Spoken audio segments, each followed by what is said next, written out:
সন্দীপের মা সন্দীপের কাছে সন্দীপের আর সন্দীপের বউর মাঝখানে 5টা বছর শুয়েছিল, সেইটা তুই দেখে এসছিলি তাই না লেলো?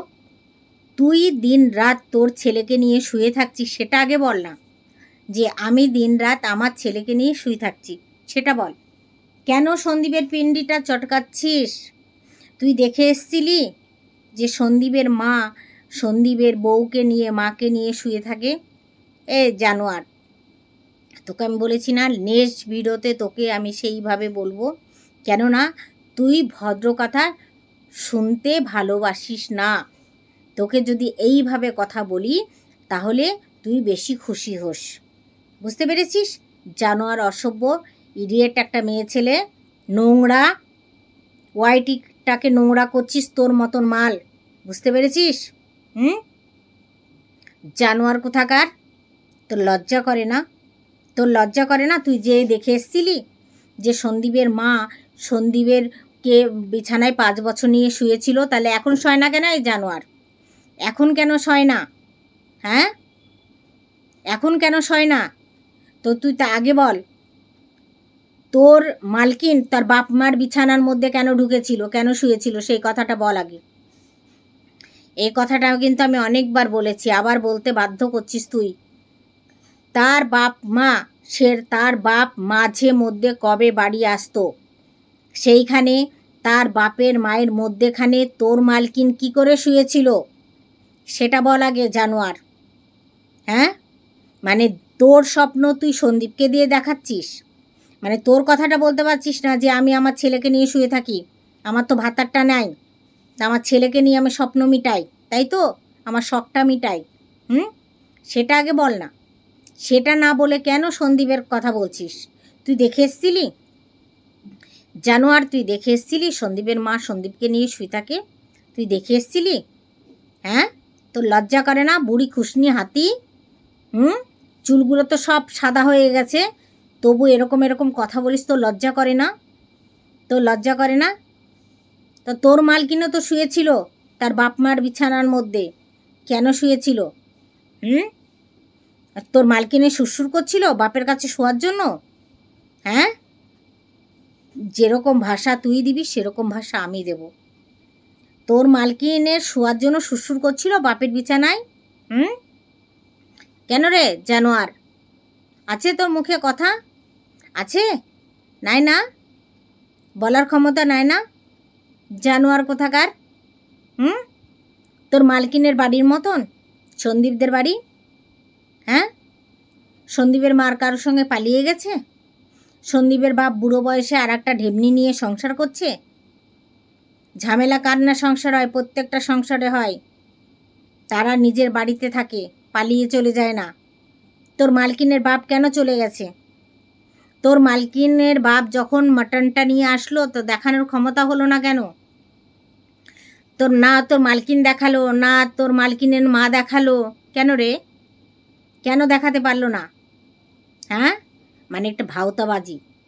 যখন বলেছিল যে তোমার বাপি কোথায়, তোমার বাপি কোথায়, তখন তো বলতে পারেনি। আর মটনটা নিয়ে এসেছিল যেদিন আধার কার্ড চেঞ্জ করতে গেছিল তোর মালকিন, সেই দিন তোর মালকিন মটনটা নিয়ে এসেছিল। হ্যাঁ, তোদের লজ্জা করে না এসব কথা বলতে? বুড়ো বয়সে বাল পেকে তো তলায় চলে গেছে, তোর চুল তো একটা মানে কালো নাই, সব সাদা হয়ে গেছে, তারপরেও দিন রাত একটা লেডিসের পিছনে পড়ে থাকিস, লজ্জা করে না তোর? সমান বয়সে, হয়তো 2-4 বছর ছোট হবি, তারপরেও ওই মানুষটার পিছনে তুই লেগে থাকিস, তো লজ্জা করে না? ঢেমনি কোথাকার জানোয়ার, পুরুষ দেখলে চাটতে বসে যাস। হ্যাঁ, সন্দীপের বাপকে দিয়ে কতদিন চাটছিস, এখনও চাটছিস, এখন তোর মালকিনের বাপকে চাটছিস, লজ্জা করে না? পুরুষ চাটি মাল। লজ্জা করে? জানোয়ার কোথাকার, মানে নিজে ভাতারের ভাত খাস না বলে তুই একটা মানে নির্দোষ ছেলেকে দোষী বানিয়ে আর একটা ভাতাচ্ছাড়ি মেয়েকে তুই একদম সিংহাসনে তুলে বসিয়ে রাখবি, সেটা তো শুনবো না ভাই। সেটা শুনবো না। তুই সব সময় বাজে কথা বলিস, সব সময় তোর মুখ দিয়ে বাজে কথা বেরোয় জানোয়ার। বুড়ো বয়সে ঢেমনিগিরি করতে এসছো, লজ্জা করে না তোমার? বুড়ো বয়সে ঢেমনিগিরি করে বেড়াচ্ছ, তোমার লজ্জা করে না? হ্যাঁ জানোয়ার, পুরুষ চেটে চেটে বেড়াস, যেরকম তোর মালকিন পুরুষ চেটে বেড়ায় সেরকম তুই পুরুষ চেটে বেড়াস, আবার বড় বড় কথা বলিস, তুই বড় বড় কথা বলিস। নির্লজ্জ বেহায় একটা মেয়ে ছেলে, লজ্জা করে? সন্দীপের কমেন্ট বক্স কেন পড়তে বসছিস? তোর মালকিনের মাঠগুলো পড় না রে, পড়ে দেখ না রে, যে দেখ কিভাবে ছিঁড়ছে, তাদেরকে ছিঁড়ে ছিঁড়ে নুচে নুচে খাচ্ছে, দেখ যে। হ্যাঁ লজ্জা করে না? তোর মালকিনের বৌদিটাকে তো তুই গালি দিয়ে দিয়ে বাড়ি ছাড়া করলি, আবার বড় বড় লেকচার মারতে এসছিস। হ্যাঁ বড় বড় লেকচার মারতে এসছিস এখানে, লজ্জা করে না তোর? সেই বউটা তোর মালকিনের মতন ভাতার ছেড়ে ভাতা ধরতে পারেনি না, তার জন্য ওই বউটাকে তুই দিন রাত গালি দিচ্ছিস। যদি তোর মালকিনের মতন ভাতার ছেড়ে ভাতা ধরতো, তোর মালকিনকে পুরো রাজ করতে দিত, তাহলে ভালো ছিল, তাই না? তো তোর মালকিন ভাতারের ঘরটা চল, সন্দীপ ভালো না, সন্দীপের মা বিছানার মধ্যে ঢুকে বসে থাকতো। ফোকলার মা তো আর বিছানার মধ্যে ঢুকে বসে থাকতো না রে, এই জানোয়ার। ফোকলার মা তো আর ফোকলার বিছানার মধ্যে ঢুকে বসে থাকতো না, থাকতো কি? তাহলে সেখানে আবার ছাড়তে হলো কেন তাকে? সেখানে কেন ছাড়লো? ফোকলাকে কেন ছাড়লো বল জানোয়ার, বল। তুই দিন রাত সন্দীপের মাকে দিন রাত বাজে বাজে কথা বলবি, মানে তুই যেটা অভ্যস্ত সেটা সন্দীপের মাকে দিয়ে বলাস, মানে তুই ওইটাই করিস, তাই তো? আর সেটা তুই বলতে পারছিস না যে আমি আমার ছেলের কাছে শুয়ে থাকি, তার জন্য সন্দীপের মাকে দিন রাত ওই কথাটা বলিস। হ্যাঁ প্রত্যেকটা ভিডিওতে তোর এই টপিকটা থাকবেই, তাই না জানোয়ার? তো সন্দীপের মা ভালো ছিল না, ফোকলার মা তো ভালো ছিল। ফোকলার মা তো আর বিছানার মধ্যে ঢোকেনি, ঢুকেছিল? ফোকলা তো মানে হাঁপিয়ে যেত, তোর মালকিনের তাও ভরতো না, খুঁজলি কিরাগুলো কামড়িয়ে যেত, সেইগুলো শান্ত হতো না। তারপরেও কেন আবার ফোকলাকে ছাড়তে হলো? কিসের জন্য ছাড়তে হলো বল, সেই কথার উত্তর দে। আছে তোর কাছে কোনো উত্তর? হ্যাঁ সন্দীপ ভালো ছিল না, সন্দীপের মা ঢুকে থাকতো ওর বিছানার মধ্যে, তাই ছেড়ে দিল। তো ফোকলার মা তো ঢুকে থাকতো না, ফোকলা নিজে বলেছে আমার গায়ের উপরে 4-5 বার করে লাফিয়ে লাফিয়ে পড়তো, লাফিয়ে লাফিয়ে পড়তো। শুনেছিস না কথাগুলো? ফোকলার কথাগুলো শুনেছিলি না? যখন বলতো সঙ্গীতা ম্যাডামের লাইভে ঢুকে যখন বলেছিল, শুনেছিলে না সব কথাগুলো? হ্যাঁ নির্লজ্জ বেহায়া কোথাকার। তারপরে আবার তুই তারিফ মারাতে আসিস এখানে তোর মালকিনের, যে খুদি ন্যাঙ্গা হয়ে বসে আছে, হ্যাঁ তার তারিফ মারাতে আসিস এখানে। আমরা আর কিছু জানি না, তাই না? মানে তোর চরিত্র যেরকম তোর মালকিনের সেরকম চরিত্র, তার জন্যই তো ওই মেয়েটাকে চাটতে বসিস, মানে জিভ দিয়ে চেটে থুতু যত আছে সব লাগাস, বুঝতে পেরেছিস? জানোয়ার কোথাকার, নির্লজ্জ বেহায়া, লজ্জা শরম আছে রে তোর? হ্যাঁ আমার মুখের বাণী না শুনলে তোর ভালো লাগে না, তাই না? জানোয়ার, অসভ্য। তো চলো বন্ধুরা ইন্টুটাকে দিয়ে নিই। হ্যালো বন্ধুরা, কেমন আছো? আশা করি তোমরা সবাই ভালো আছো, সুস্থ আছো। তা লেলোর ভাষাতে লেলোকে বোঝাতে হচ্ছে, মানে লেলো দিন রাত আর সব ভিডিওর মধ্যে ওর এই টপিকটাই থাকবে। চলো বন্ধুরা মেনে নিলাম যে সন্দীপের মা আমরা দেখিনি কোনো দিনও, একদিন হয়তো দেখেছিলাম, মানুষটা খুব অসুস্থ ছিল, প্রেশার ওনার বেড়ে গেছিলো, উনি এসি ছিল বলে সেই ঘরটায় শুয়েছিল। চোপার কি কর্তব্য ছিল? যে আমার শাশুড়ি একটা হাই প্রেশারের মানুষ, স্বামীকে কেন বলেনি যে আগে মার ঘরে এসিটা লাগাও তারপরে আমার ঘরে লাগাবে? কেন বলেনি? কেন শাশুড়ির ঘরে এসিটা লাগায়নি? কিসের জন্য লাগায়নি? মানে শাশুড়ির গায়ে একটা কিভাবে দাগ দিতে হবে সেটা ভালোভাবে জানে। কে? এই মানে চোপা ভালোভাবে জানে যে শাশুড়ির গায়ে আমার একটা দাগ লাগাতে হবে। তার জন্য কিন্তু এইটা করেছে, ও জান পুচে করেছে।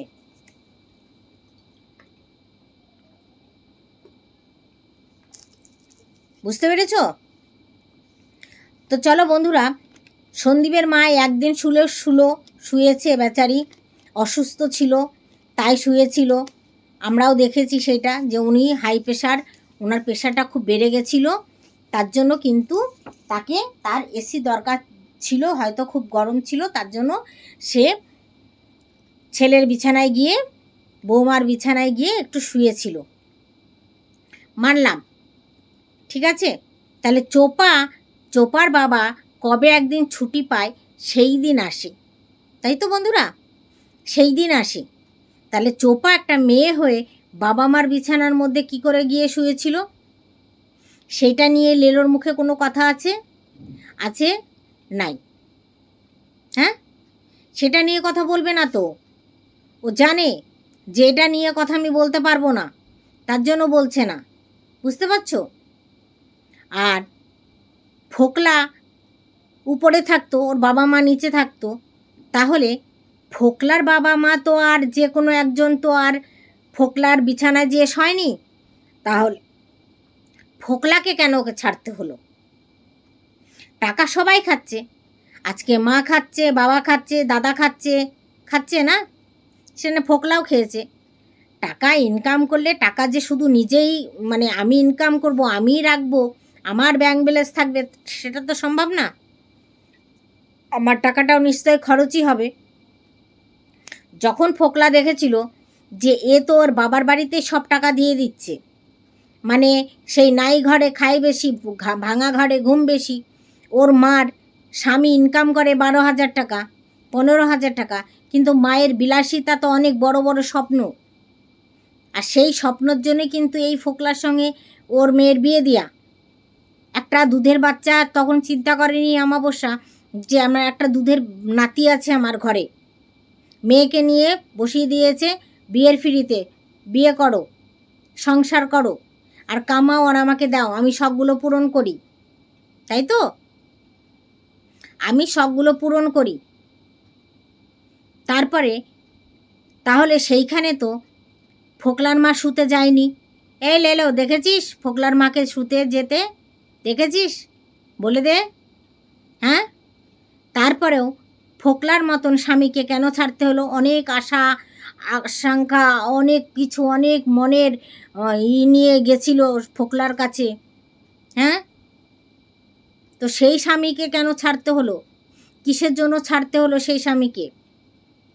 আজকে ডিভোর্স দিতে হলে কাকে, কজনকে দিতে হবে? দুটো মানুষকে ডিভোর্স দিতে হবে। আর এরা ডিভোর্স দেবেই বা কেন? এদের তো ডিভোর্স না দিয়েই মা আর একজনের সঙ্গে বিয়ে দিয়ে দিল, তাই না? সন্দীপের কাছে সারা ফটো আছে, আছে না? কেননা ফোকলা সারা ফটোগুলো দিয়ে রেখেছে।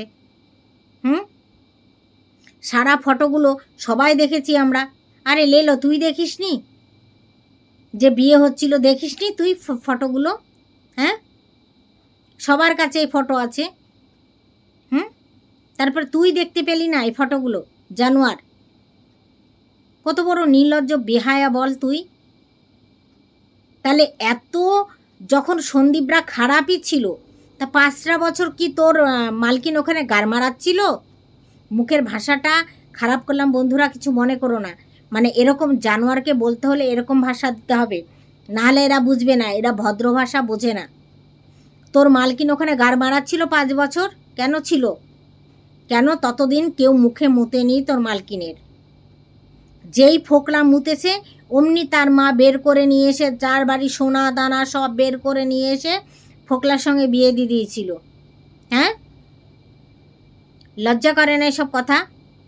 তোর কথার পৃষ্ঠে আমাকে কথাগুলো বলতে হয়। আমি বলি না ওই জানোয়ার মেয়েটাকে নিয়ে ভিডিও করতে আমার এক বিন্দু ইচ্ছা করে না, কিন্তু তোর কথা মতো আমাকে করতে হয়। তুই বাধ্য করিস এই কথাগুলো বলতে, বুঝতে পেরেছিস? এই কথাগুলো বলতে বাধ্য করিস তুই। কেন একটা স্বামী থাকতে আর একটা ছেলের সঙ্গে বিয়ে করলো, তাকে ডিভোর্স দিল না, কিছু করলো না, অথচ বিয়ে দিয়ে দিল? সেই কথাটা বল না আগে। আছে তোর মুরুদ? আছে? পারবি বলতে? আছে তোর মুরুদ? বল। তোর বলার মুরুদ নাই, জানিস তো? জানোয়ার কোথাকার। তুই এই কথার উত্তর আগে দিবি, জানোয়ার। যে ফোকলার মা বিছানায় কিন্তু ফোকলার মা ঢুকতো না, তারপরেও তোর মালকিন ফোকলাকে ছাড়লো কেন? বইয়ের টাকা স্বামী নিতেই পারে, নিয়েছে, তাতে কি? আমি ইনকাম করলে আমার স্বামী টাকা নেবে না? নেবে না? তোর তো ভাতারটা ছেড়ে তোর মুখে মুতে দিয়ে চলে গেছে। তুই ইনকাম করছিস, তুই তোর ছেলে মানুষ করছিস। কেন করছিস? কেন করছিস? কিসের জন্য করছিস? এই জানোয়ার বল, কেন তুই ইনকাম করছিস? খরচা তুইও করছিস, তাই তো? তাহলে টাকাগুলো ইনকাম করে ব্যাংক ব্যালেন্স করে রেখে দে না, ব্যাংকে থোক মেরে টাকাটা রেখে দে। কেন রাখছিস না? খরচা কেন করছিস? কিসের জন্য? হ্যাঁ, ঝাঁটালাথি বারুণ খেয়ে, হ্যাঁ, লোকের গুয়ের চপ্পল খেয়ে তারপরে চ্যানেলটাকে দাঁড় করিয়েছিস। আমি ছাড়তে চাই না আমার চ্যানেলটা, আমি অনেক লোকের গু চপ্পল খেয়ে, ঝাঁটা চপ্পল খেয়ে আমি আমার চ্যানেলটাকে দাঁড় করিয়ে রেখেছি। কেন বলেছিস? কেন বলেছিস? লজ্জা করে না? তোর লজ্জা করে না? জানোয়ার কোথাকার। হ্যাঁ, বেশরম মেয়ে ছেলে, একটু লজ্জা কর, একটু শরম কর।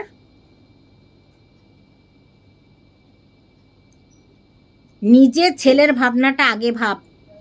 সন্দীপের ছেলের ভাবনা তোকে ভাবতে হবে না, তুই তোর ছেলের ভাবনাটা ভাব। কেন সন্দীপের ছেলের ভাবনা ভাবতে যাচ্ছিস তুই? তোর মালকিন কি করছে সেটা দেখ না। তোর মালকিন কি করছে সেটা দেখ। তোর মালকিন দুদিন পরে কোথায় দাঁড়াবে সেই চিন্তা আগে কর। কেননা ওদের বাড়ির লোক একটা ছাড়ে আর একটা ধরে, একটা ছাড়ে একটা ধরে। আজকে যেই ঠাকুমা একটু ক্যামেরাতে চলে এসছে, লেলোর মুখের হাসি কে দেখে? বা বাবা। ঠাকুমা কেন মুতেনি 1 বছর? কেন ঠাকুমা মুতেনি রে 1 বছর? কেন তার ঠাকুমা 1 বছর সম্পর্ক রাখেনি বল? ডিভোর্স না দিয়ে তোর মালকিন আরেকজনের সঙ্গে বিয়ে করে ফেললো, কত বড় সাহস ভাবতে পারিস? হ্যাঁ, এটা তো সন্দীপ করেনি। করেছে? করেনি, কিন্তু তোর মালকিন করেছে। তবু কার পিন্ডি চটকাবি? সন্দীপেরই পিন্ডি চটকাবি, কেননা তোর কাছে আর কোনো টপিক নেই। আছে? নেই। তার জন্য তোকে কি করতে হবে?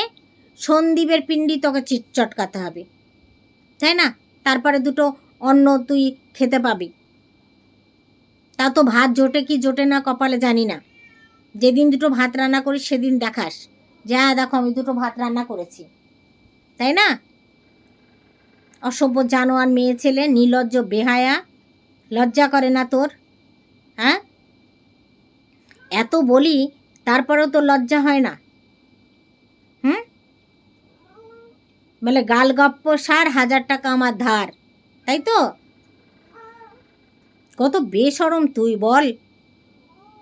এই কথার উত্তর দিবি, তোর মালকিন ফোকলাকে কেন ছাড়লো, কিসের জন্য ছেড়েছিল? টাকা সব পুরুষই নিবে, মেয়েরা ইনকাম করলে যে বইয়ের টাকার অধিকার থাকে না স্বামীর, এটা ভুল কথা।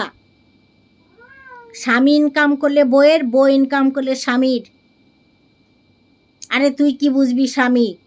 তো থাকলে তো তুই বুঝবি, তো তো নাই, তুই বুঝবি কি?